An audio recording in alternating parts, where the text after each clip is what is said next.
مرحبا بكم. معكم منذر الغبار بروديزابيتي. في الفيديو الثاني هذه اللي تابع النيوتريسيون مينيرال ديال البلانت بالنسبة للبريمير سكوندير، نشوفوا الاكتيفيتي الثانية ولا اللوسون الثانية ولا الميكانيزم de l'absorption de l'eau par la plante verte.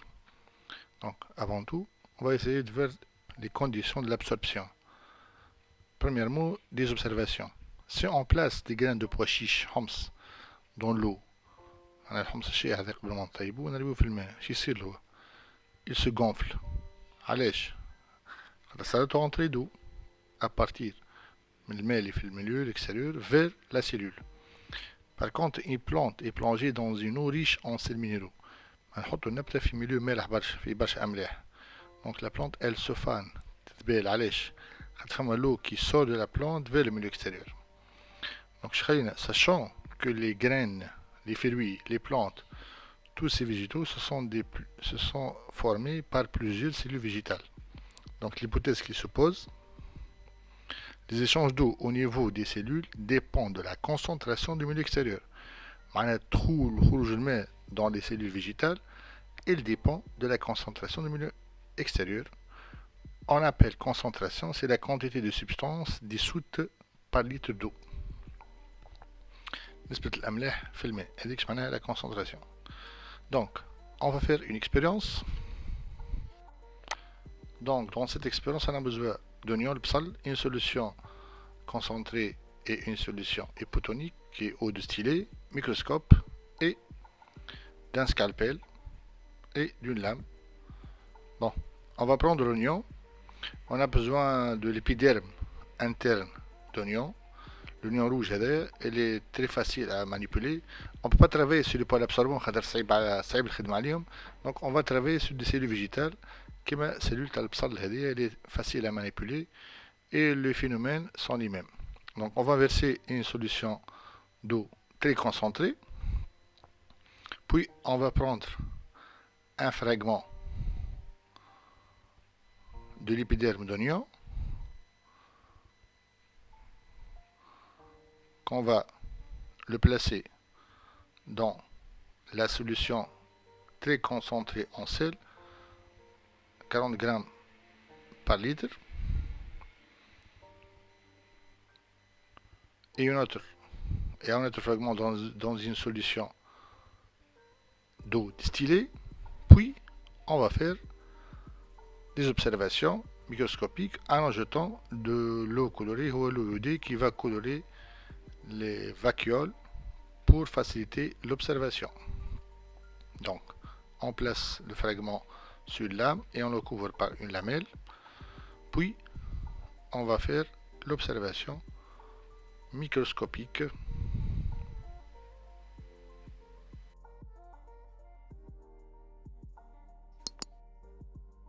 Ici on observe une cellule qui est placée dans une solution très concentrée. Donc on remarque très bien que la vacuole est décollée des membranes de la cellule. Donc on appelle cette cellule une cellule plasmolysée. Une cellule plasmolysée, c'est une cellule lorsqu'elle est placée dans un milieu dont la concentration est plus élevée que la concentration interne de la cellule.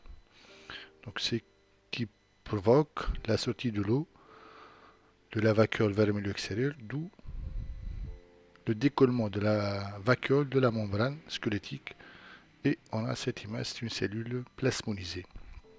Maintenant, si on ajoute de l'eau distillée à cette cellule, on va remarquer que les vacuoles commencent à se gonfler. Puisqu'on a ajouté de l'eau distillée, donc la cellule va subir une entrée d'eau distillée, donc d'où l'augmentation du volume des vacuoles. On passe à un état d'une cellule turgescente et on va voir que les vacuoles ou bien la vacuole va se gonfler d'eau et arrive à couvrir toute la cellule. Une interprétation schématique, donc ici on a d'une cellule remplie d'eau, donc c'est une cellule qui est dite turgescente. Donc le fragment d'épiderme est placé dans une solution de concentration de 2 grammes par litre, c'est une solution hypotonique. On remarque que la concentration de milieu extérieur ou extracellulaire est plus faible que la concentration du milieu intérieur de la cellule. Donc à peu près cette cellule a une concentration de 9 grammes par litre. On dit que le fragment est placé dans un milieu hypotonique. Donc une cellule placée dans un milieu hypotonique devient une cellule turgescente. Par contre, ici on a le schéma d'une cellule qui est plasmodisée. Donc le deuxième fragment est placé dans une solution de concentration 20 grammes par litre. On remarque que la concentration du milieu extérieur est beaucoup supérieure à la concentration du milieu intérieur. On dit que le fragment est placé dans un milieu hypertonique par rapport à la concentration interne de la cellule. On a une cellule placée dans un milieu hypertonique devient plasmodisée. On va essayer de voir la loi d'osmose. C'est pour cela qu'on a recours à un montage expérimental qui remplace la cellule dans son milieu. Donc on va voir cette expérience. Donc ici on a le montage d'un osmomètre.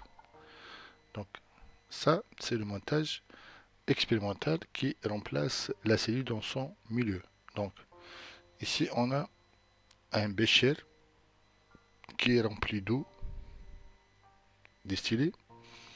Ici on a un tube en entonnoir dans lequel on va verser qui est de l'eau très concentrée et on va le boucher avant tout par une couche semi-perméable. Donc puis on va faire descendre le tube en entonnoir qui contient une solution très concentrée en sel dans l'eau distillée du bécher. Ici, au début de l'expérience, on a le niveau d'eau dans le tube en entonnoir. Après quelques heures, on remarque très bien que le niveau initial va augmenter dans le tube. Ici, niveau T0, et ici AT plus 4 heures. Donc, on peut expliquer ça par le passage d'eau du bécher vers le tube en entonnoir à travers la membrane semi-perméable. Donc, la membrane semi-perméable, elle laisse passer l'eau dans un seul sens, du milieu le moins concentré extérieur vers le milieu le plus concentré. Ici, c'est le milieu extérieur qui est le plus concentré. Donc, on va essayer d'expliquer le passage de l'eau. Donc, ici, on a la membrane semi-perméable qui sépare deux solutions d'eau distillée. Donc, ici, on remarque très bien que le niveau d'eau dans les deux milieux est le même, puisqu'on est dans deux solutions isotoniques de même concentration. Et égal à 0 puisqu'on n'a pas de sel dans les deux solutions. Maintenant, si on va ajouter de NaCl le sel dans un des deux milieux, comme le montre cette vidéo, ici on a une solution concentrée. On va remarquer que le niveau d'eau dans cette solution va augmenter par le passage d'eau du milieu le moins concentré vers le milieu le plus concentré. Donc, le milieu qui contient de sel va exercer une pression sur le milieu le moins concentré, d'où le passage d'eau du milieu hypotonique vers le milieu hypertonique. Donc, c'est la loi d'osmose. En résumé, la loi d'osmose, c'est le passage de l'eau à travers une membrane semi-perméable, membrane cellulaire, du milieu de faible concentration ou hypotonique vers un milieu de forte concentration ou hypertonique. La force qui détermine le passage de l'eau est appelée la pression osmotique. Merci pour votre attention et à la prochaine vidéo.